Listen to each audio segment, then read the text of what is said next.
This episode of the Neurodivergent Experience is brought to you by RTN Mental Health Solutions. With up to a 5-year waiting list for autism and ADHD assessments via the NHS, and that's even if you get a referral from your GP, getting an assessment in the UK has never been harder. So if you're like me and can't wait anymore, going private may be the best option for you. RTN offers online assessments for kids aged 6 right up to adults, with prices starting at £900. To make it more accessible, RTN can offer payment plans up to 5 months. You can access their remote services from the comfort of your home anywhere in the UK, and RTN offers group and one-to-one counselling, a private route to access ADHD medication following the assessment, and will even fight for you if your GP doesn't accept the results. So if you live in the UK and can't wait to get an assessment, go to www.rtnmentalhealthsolutions.com and use the discount code RTN23, making it even more affordable for all of our listeners to get an autism and ADHD assessment.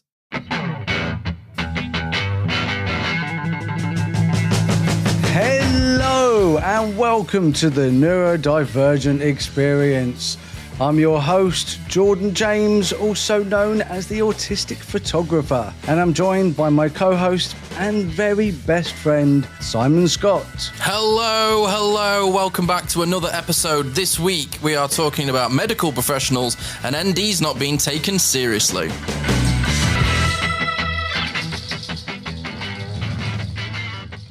Well, if it isn't Mr. Jordan James, another week, another episode. How are you, my friend? You okay? Yeah, I'm good, man. I'm just chilling and enjoying life in general, I would say. I'm playing a lot of video games. Got stuck on Red Dead Redemption 2 now, so I'm going to really enjoy that. And thank you very much for your mixtape. Like the modern version of a mixtape. You sent me a Spotify playlist of like 4.5 hours of country and western music that I'm now getting through as I go to the gym. I'm listening to it and loving it, just absolutely loving it. Well, you're very welcome, but you did ask for it. It was kind of funny how you were like, oh, make me a playlist. I was like, well, it's going to have absolutely everything I can possibly think of in, and I keep adding songs to it because now I'm listening to it. So actually, if you want to go and listen to that playlist, I'll make it public. So if anybody's listening and they want to listen to my MF Ha country music playlist, you're more than welcome to. I will put the link in the description. Yeah, thank you very much. Yeah. I used to have a job making music for shows and playlists and stuff, so it's nice to know that it wasn't all imposter syndrome. Good to know. So this week, guys, we're having a guest again. And this week we're being joined by Mr. Anthony Harding. And one of the reasons as to why we're talking to him is he is the subject of a documentary which is currently on YouTube, The Unmasking Man. And it talks about his experiences working in the medical professional because he's an NHS employee. And talks about his experiences of genuinely how he was treated post-diagnosis, pre-diagnosis, and it's a fascinating watch. So the links for that will be in the description. But we've got Anthony here with us this week because we want to hear his story. So hello, Anthony. I do, fellas. Absolute honour and a privilege to be here. It's a real pinch me moment. I absolutely love listening to you guys every week. Jordan, hopefully your head won't go so big, but your book was the first autism book that I read. I absolutely love it. I absolutely admire and respect what you both do, and I love the chemistry that you get together. And I can't believe that you've asked me, of all people, to kind of come on. Well, thank you for a start. No, that's very kind words.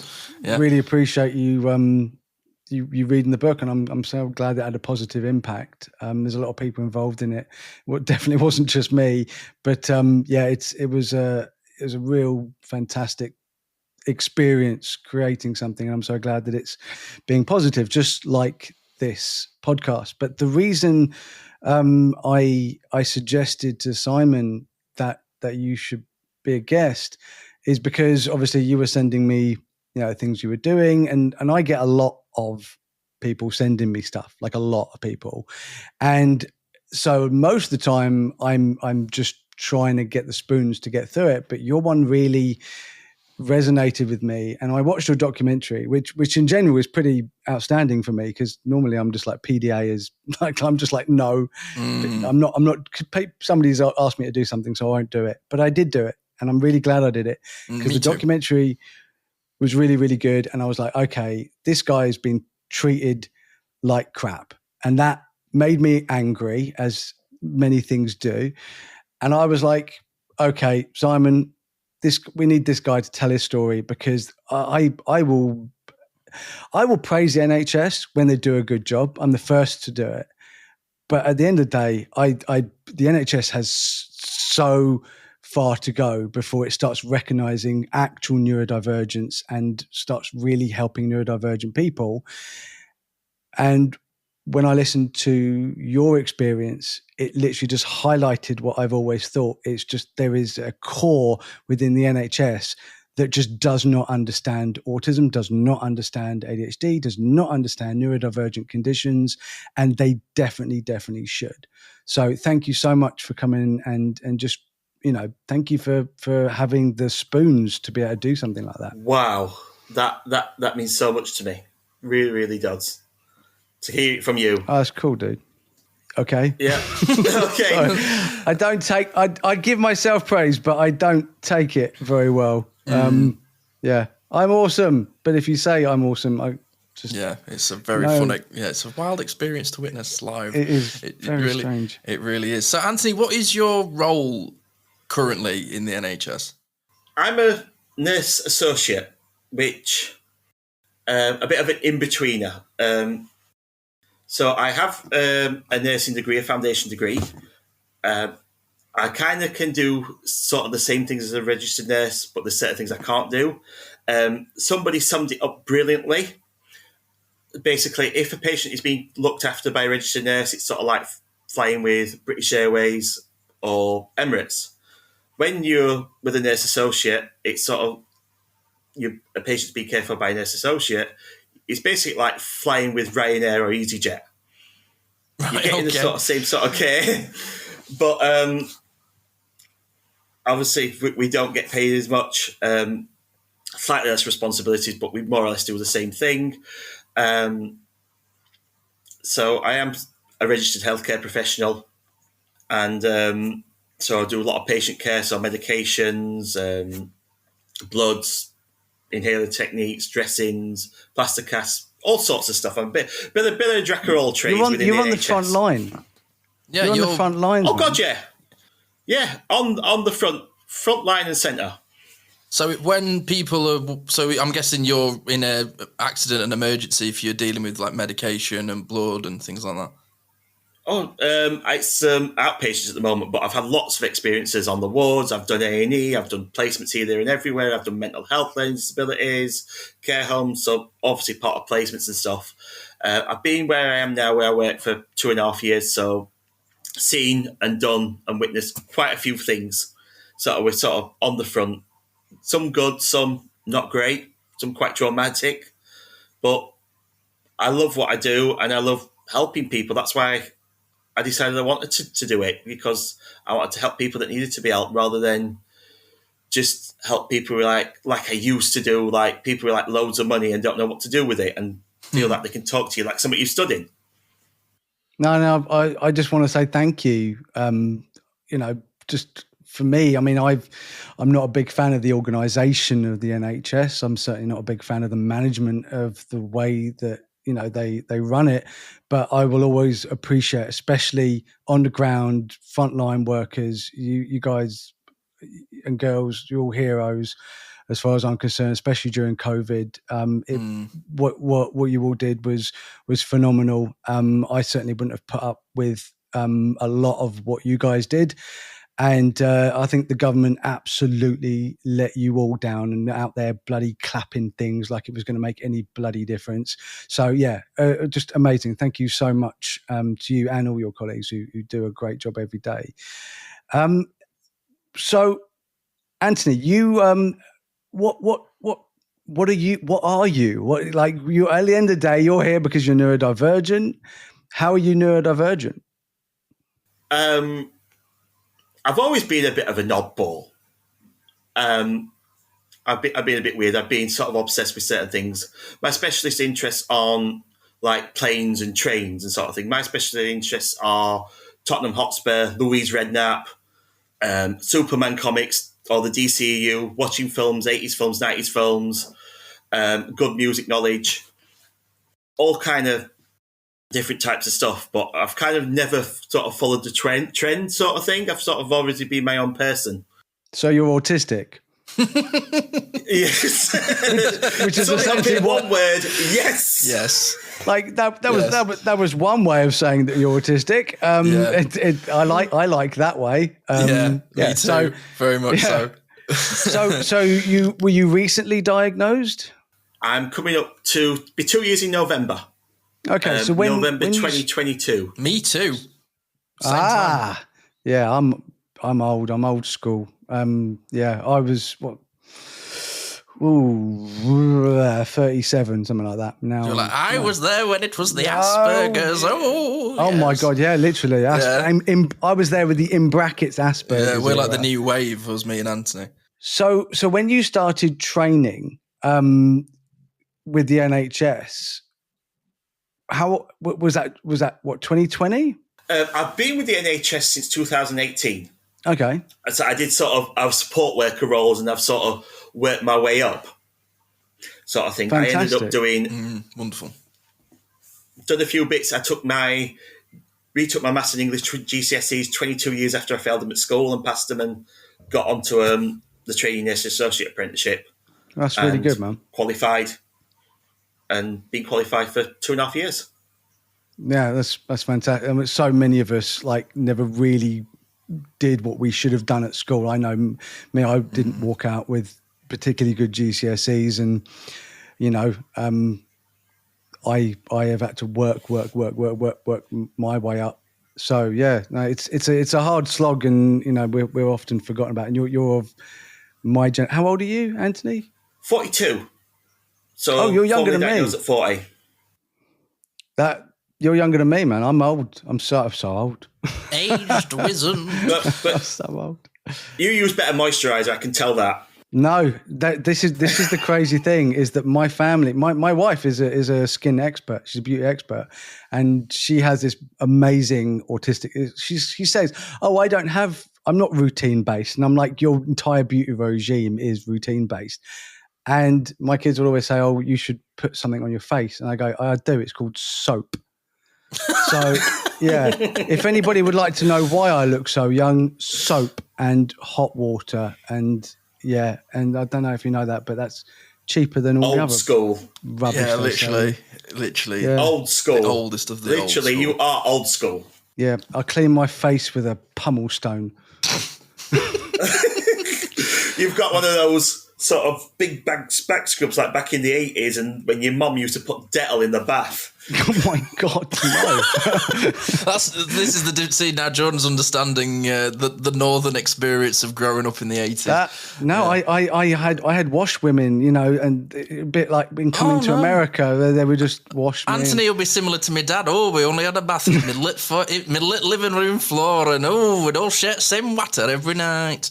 Not that my dad speaks like that, but very, very true. Very, very true. So, I'm right in saying, Anthony, that you were diagnosed while you were studying? No. 7 months afterwards. Right, I'm wrong. Good to know. Right, afterwards. Okay, so so how did you come about to figure out, obviously, you've mentioned your special interests, and you said you've felt like an oddball. I'm sure our listeners that are listening to this will be all nodding their heads, because I know I certainly am.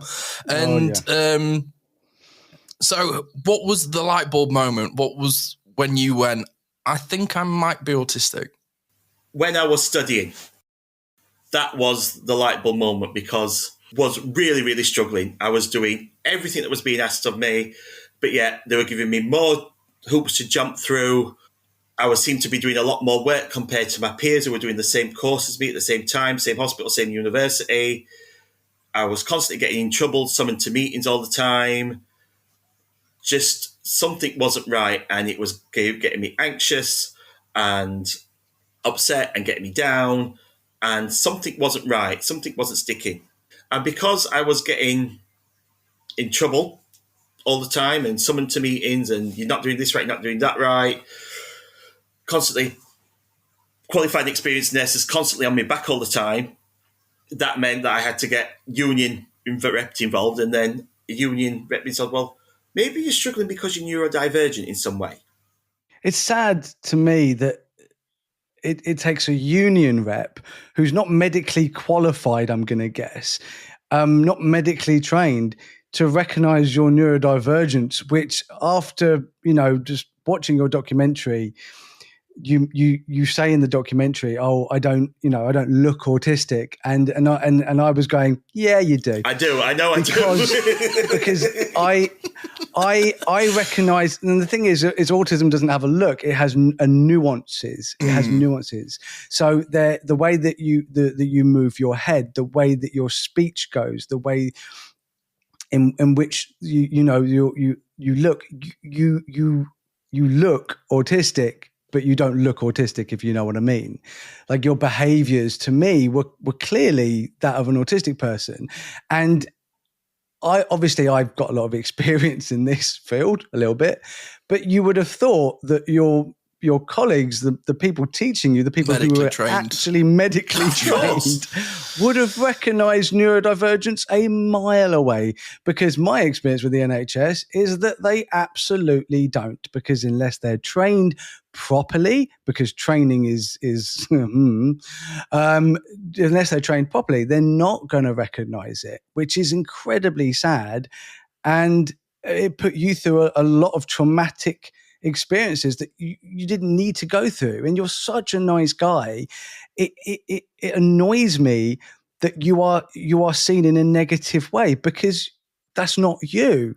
That's the perception of their misunderstanding of autism, essentially, which is just bang out of order.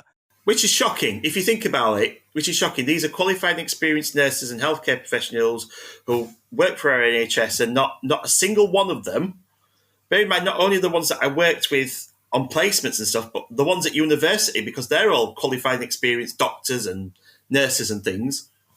Nobody mentioned a thing. Yeah. It took a union rep to kind of give me that light bulb moment and think, maybe she's right, maybe it's time to look and do something.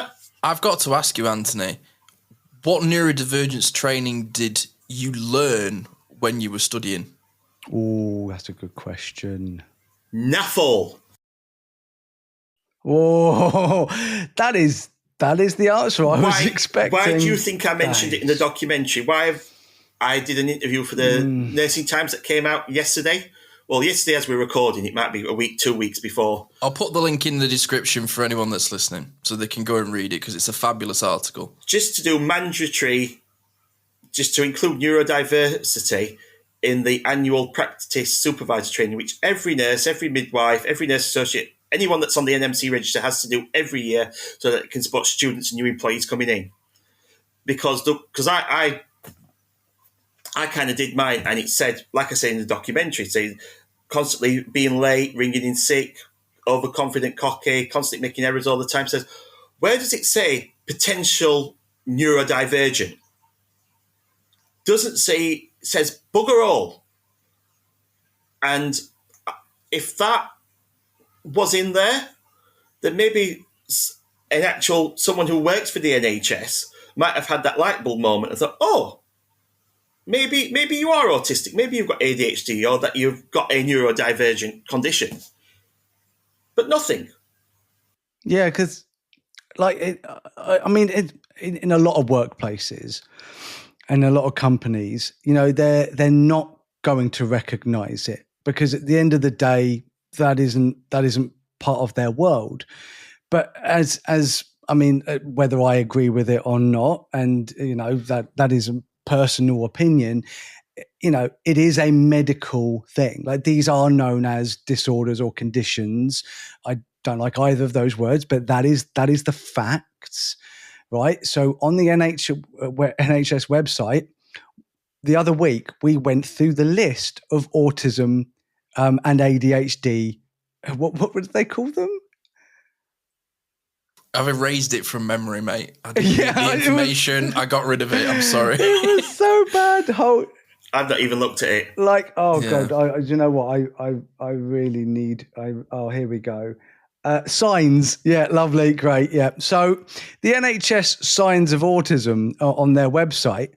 It's not a bad list. Like, we were going through it. I mean, it doesn't have any of the nuances, but essentially you're looking for they are looking for a medical condition. So they've got to tick the boxes, right? And like, how many boxes would you say you were ticking on that list? Because I know that we ticked a lot.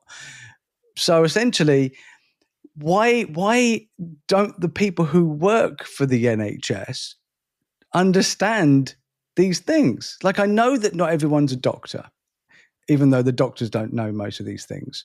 And I know not everyone is trained in autism, but do you not think that it should be like a priority in order to at least help its own staff, if not patients, considering neurodivergence? One, it's vast. Like, there's so many different types of neurodivergence, but also it means that we really struggle in situations where anxiety is just huge. And anybody that's in like that hospital or emergency, high pressure situations, I telling you right now, I could not do what you do. I couldn't do it. I can't even think about doing it. Like, it makes me feel a bit ill just even thinking about it. It is. It's just when you walk in the corridor and you've got people shouting and screaming, and you've got babies crying and kids crying, and you've got the smell, mate. The smell would do me just alone. The smell of sick, the smell of poo, the smell of the overcooked bacon in the morning from the trolley, the porridge that just looks like wallpaper paste, just sort of things. So basically, a sensory nightmare is what you're walking into for every day. And at the end of the day, they're not even recognising this, let alone making accommodations. They were just, and I maybe it's just me, but I sometimes suspect that sometimes people actually do recognise it, but they don't want to say anything, because that way there's no excuse for their terrible behaviour. Like, they'll be like, oh, you know, the reason why I was so bad to Anthony is because Anthony's terrible, rather than, oh, Anthony really struggles, therefore the behaviors that he's presenting might seem terrible. But at the end of the day, if you actually recognize those behaviors are a reaction to his environment and not Anthony himself, but that's way too complicated for their thinking, because that means that it's them, that they're intolerant of you being you, rather than, oh, they're on their high horse. And I think most people like to be on their high horse, that, oh, I'm a better person. It's Anthony. Anthony's the problem. I'm amazing. And that cognitive dissonance is literally, it's a virus through the medical community of, I'm right, you're wrong. Yeah, I kind of agree with that, because I think, like I say, I wanted to come into this profession to help people that needed to be helped. And I've kind of experienced it in work, and I've kind of seen it on social media as well, all these nurses who do the TikToks and stuff, where it's literally they sort of go up the ranks of the banding, so they'll maybe nurse and then senior nurse, and then they'll get a sister's job and a matron's job and a manager's job, and it just goes to the head that they don't actually think about the reason why they came and did the job to be a nurse, to work in the NHS in the first place. It just seems to be about ego boosts and power trips and criticising, and just not sort of looking at solutions. And like I say in the documentary, getting neurodivergent people to play to their strengths, whatever that might be. It might be working in a certain area, or only being worked till lunchtime, or doing night shifts because for some it might be a bit quieter for him. Well, because everybody's asleep, supposed to be asleep, or while you're working 2 or 3 days a week. It's better than doing something than just not doing anything at all. And yet, reasonable adjustments, which they're supposed to make for neurodivergent staff, doesn't always happen. Like some do, but then Others don't because it doesn't meet, I mean, this is any workplace, so it doesn't meet business needs or service needs. And it's just wrong. It's going to cost employers and, like in particular my case, NHS, more not doing anything than actually doing something about it. Yeah, no, I completely agree. We're probably losing some potentially fantastic, sisters and managers and nurses because accommodations aren't being put in place to, let these people thrive. I mean, blimey, I can imagine working in a hospital or an accident and emergency centre is difficult enough without, adding in the complexities of, sensory issues and feeling overwhelmed and high anxiety, and also trying to fit in a social setting. One of the things that I've learned as an adult is you always imagine if you go to hospital, no matter what, they'll help you. But at the end of the day, they're people, they go home, they're tired, they may not have eaten, and you don't sometimes always put the humanity on medical people. Like, you think about police and stuff, you go, oh, they'll turn up, and then they don't. And you have that battle. But one thing that I'm interested in, Anthony, is when I listened to your documentary, the bit that pissed me off the most was how you were treated while you were studying. And specifically, you're opening an email that is directed about you and shouldn't have been to you. That's something that I have experienced in my working life, and navigating that without knowing the tools of how to help yourself as a neurodivergent person is a goddamn minefield. But how has it changed since your diagnosis? Are accommodations being put in place for you? Are you getting the help so that you can go out and help other people? Yes and no would be the answer. I've had a lot of great help from where I am now. If I wasn't for working where I moved to now, I wouldn't have been diagnosed with 3 hidden disabilities in the space of 7 months.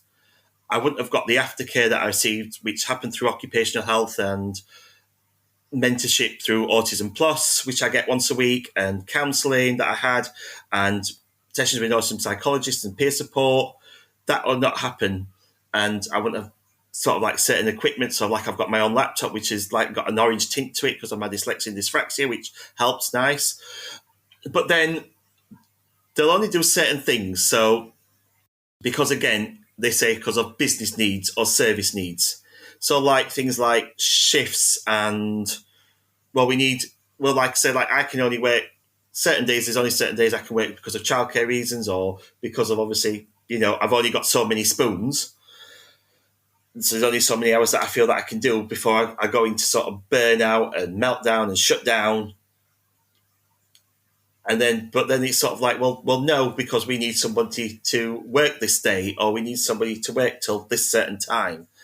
And the long-term effects of that can be consequential to the neurodivergent person.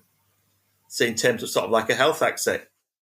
So they're happy to do on the surface what they are supposed to do, but when it goes to going that extra mile, no, it's just not happening. And it's not happening because they don't have to. And that's what really annoys me. I mean, a lot of places of work, they won't do things even when they do have to, and you have to fight, and you have to, I mean, we've talked about this many times, is that being neurodivergent is basically you have to become like a knight, just battling every day. Like you have to become some sort of warrior just to get the help and the access and the support that you're actually entitled to.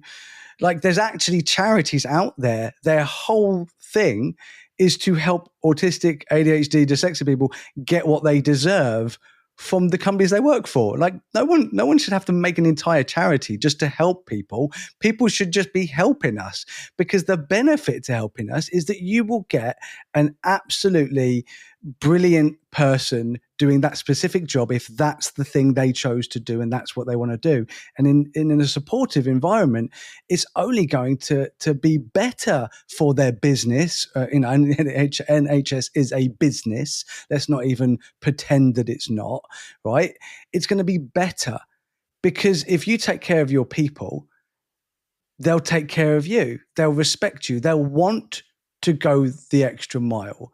But if you're not providing the support mentally, not just on paper, but actual mentally supporting, then it's just going to end up being one problem after the other. I know it has been for me. I know it has been for Simon, and it looks like it is for you as well. Yeah, the most difficult thing that I've learned since the diagnosis is getting support is actually harder than living without it.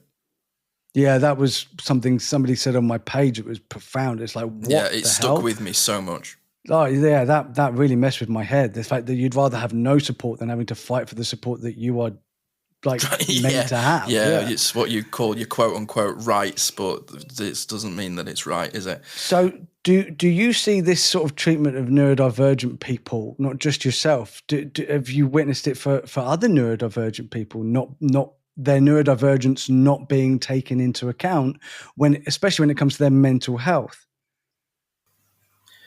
I've had so many people kind of, because of the stuff that I've done, just come up to me and message me and saying, can fully relate to the things that I'm saying and to the documentary and the articles, because I've had many that said, well, I quit my degree, my nursing degree. I quit my job. I failed my nursing degree. And then 6 months later, I found out that I was autistic. How many good workers, not just in the NHS, but just all the way across the board, have we lost because of that?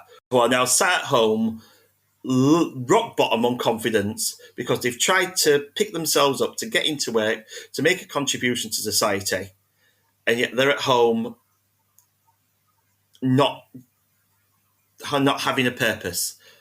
And our lived-in experiences, particularly for me working in NHS, are vital to the profession, because we get people with autism and learning disabilities and ADHD and other neurodivergent conditions coming in all the time. And I think somebody said to me, who is neurodivergent, I'd rather have a nurse who's autistic look after me than somebody who isn't a neurotypical nurse. Oh, yeah. It's becoming a culture. I mean, it's like I've worked in hair and makeup before, and I've known for a fact that people of colour prefer to have people of colour working on their hair.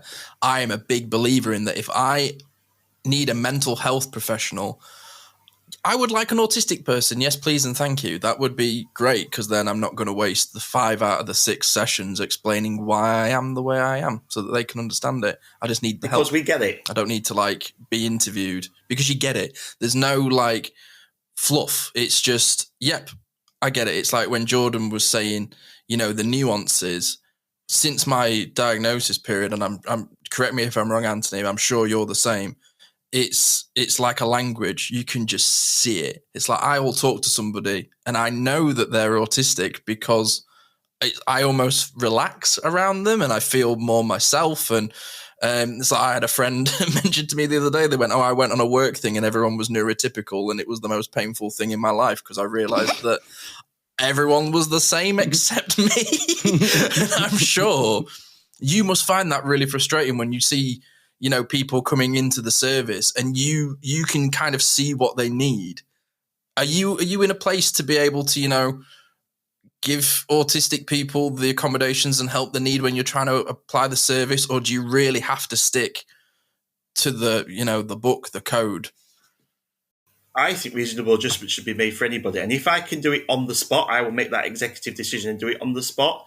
I did that a few weeks ago. There was a lady there, was taking her bloods, could kind of see she had the autism badge on, and she had some headphones. I said, right, put your headphones on, put some on you want to listen to, and I'll crack on. And she was so grateful that I just recognised that. I recognised her badge.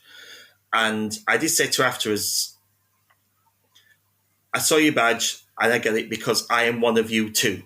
Which is a nice, because obviously the world's scary, right? We can all agree on that. And when you've been traumatized and bullied and treated like crap most of your life, the world is even more scary. And then the world is loud, and the world is bright, and the world is busy, and then it's even more scary. And then you'll go, and then you're ill, and you feel bad, and something's happened to you, and you're even more scared. And you're in a hospital, there's strangers, all those things we talked about, the sensory experience, and you're even more scared. So at the end of the day, you're going to end up with neurodivergent people in very vulnerable situations who are terrified. And I've been one of those people in hospital, just terrified of everything around me. And when you have a nurse or a doctor or even a paramedic who is just kind, to you, it just for me personally, it's always just made so much difference in that experience that it's still not enjoyable, but it makes it more bearable. And yeah, you do feel seen, and so many of us we just don't. So like it's great that you're doing that, but what? Yeah, so I'm going to ask what sort of accommodations are you seeing for patients? Like, obviously you're saying that you never really had any training on autism or any ADHD or dyslexia or any conditions. If there's no training, so these things aren't recognized, because at the end of the day, some lady might not have a badge or a lanyard because they might not even know. They might not even want to wear it. Like, that's the crazy thing. And they might not want to wear it. Yeah, it's a personal choice.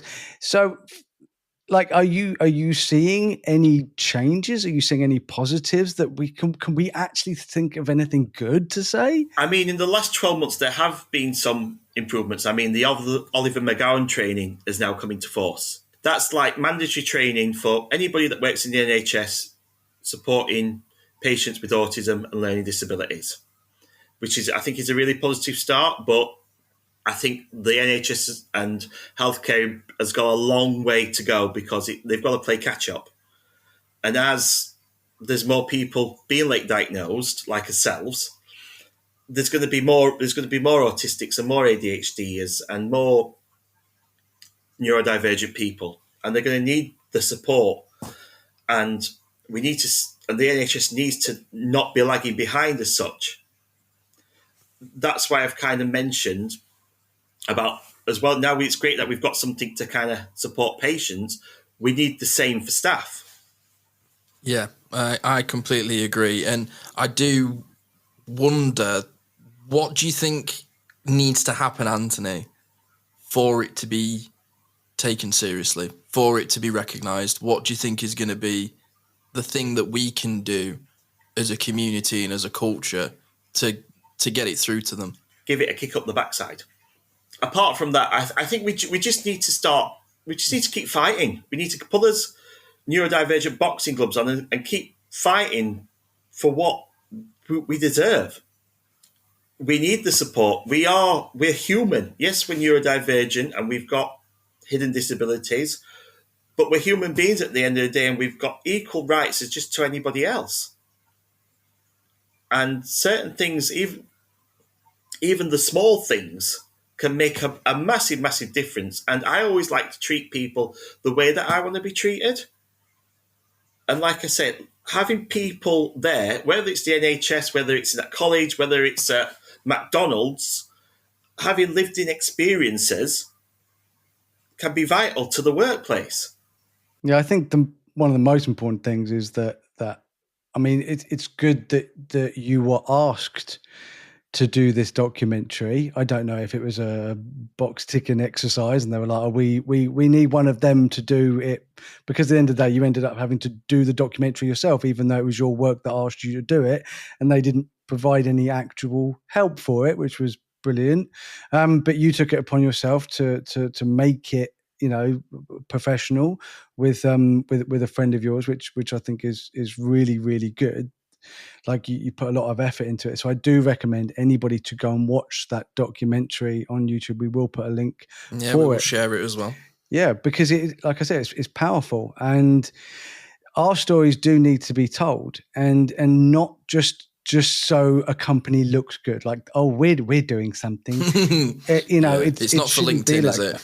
No, it shouldn't be for LinkedIn. It shouldn't be for companies. It should be because people actually care, which is very rare. And that's what upsets me, I think, the most is that, you're saying that people are slipping through the cracks because, they're turned away from working in the NHS. And I don't think there's many people that go, do you know what I want to do for a living? Because I want to buy myself a McLaren F1. I'm going to go and work in the NHS. No, you're doing it because you care. You're doing it because you want to make a difference. You're doing it for the same, but to a greater extent, the same reason that we do this podcast, the same reason we advocate is because we want to make a difference. And the other question is that I was going to ask is, since your diagnosis, like how confident were you, considering you are surrounded by the medical community, how confident were you to actually say to people, oh, well, yeah, I'm autistic, considering that for me, there's that side. If you don't tell people, then you got, I've been through so many disciplinaries in my work because of the way that I would talk to people or the way I would act, or I wouldn't take things on the chin. And like my neurodivergence got me into a lot of trouble because of the misunderstanding and the miscommunication. But then there's that other side of like, oh, if you go and say to people you're autistic, they infantilize you completely. They just go, oh, well, then, you must be one of those little Timmies in the corner. And some other ridiculous stereotype that they're going to have in their head that now suddenly, oh yeah, you aren't the problem because of this, but now you're the problem because of this. So either way, they're going to look at you like you're a problem. Either you're a problem. Yeah. You're either a problem because you don't communicate properly, or you don't act neurotypical because they don't know you're neurodivergent, or you're a problem because you are neurodivergent, therefore you act different and you don't communicate properly. Yeah. It's the same thing, but it's a different way of them treating you like crap. Did you actually find that, or did you not tell people? I told people straight away. Cool. Wow, that's great. I thought the problem me being autistic rests on the shoulders of others. It's part of who I am. I said it in the documentary. I said it previously. For me, being autistic is a badge of honor. And if that's an issue for other people, tough. Yeah. Preach. That's one of the things I really liked about the doc is your owning it. I love that because it took me a really long time to get there, Anthony. But were you infantilized? It was like, well, what do we do now, sort of thing. When I was telling people, what do we do? Is he able to do this? Is he still able to do that? We need to refer him to OcuHealth, which is what was the recommendations anyhow.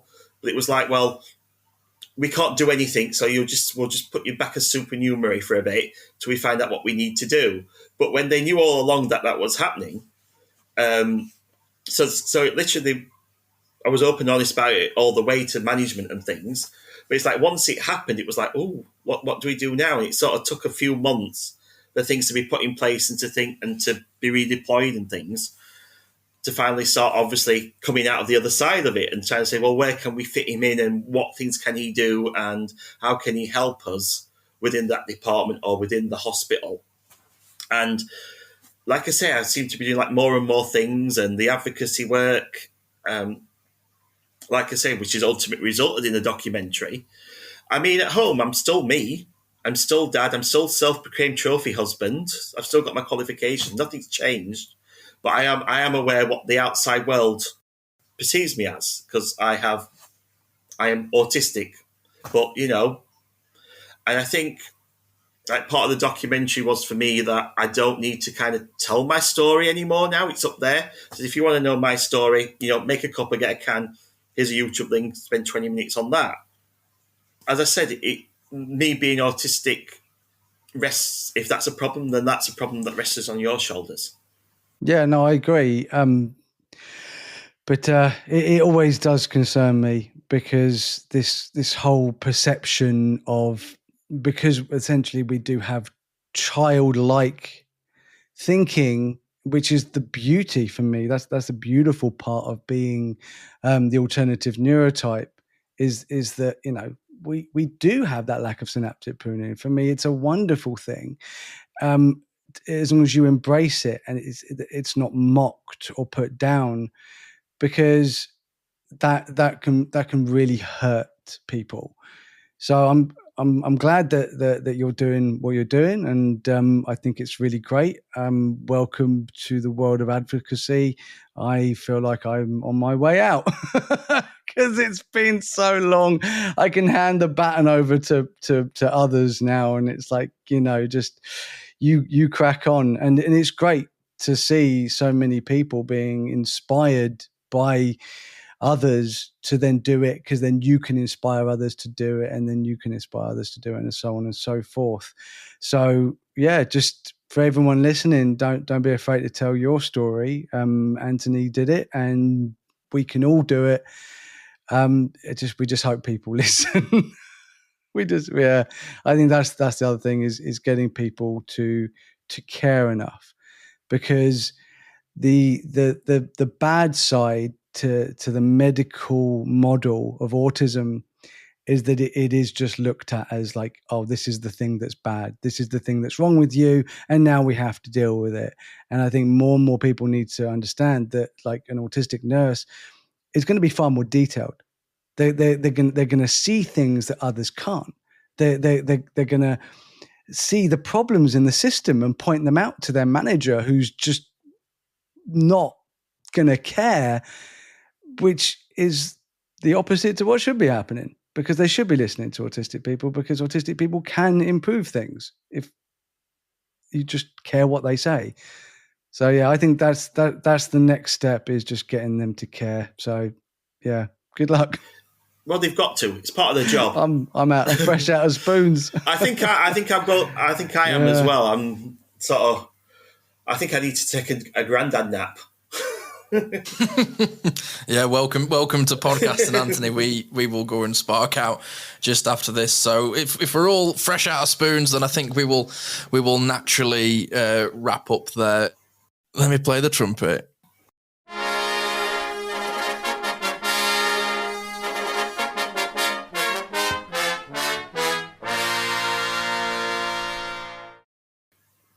Sometimes when I do dumb things, I remember there are people who believe the earth is flat, and I realised at least I'm not that dumb.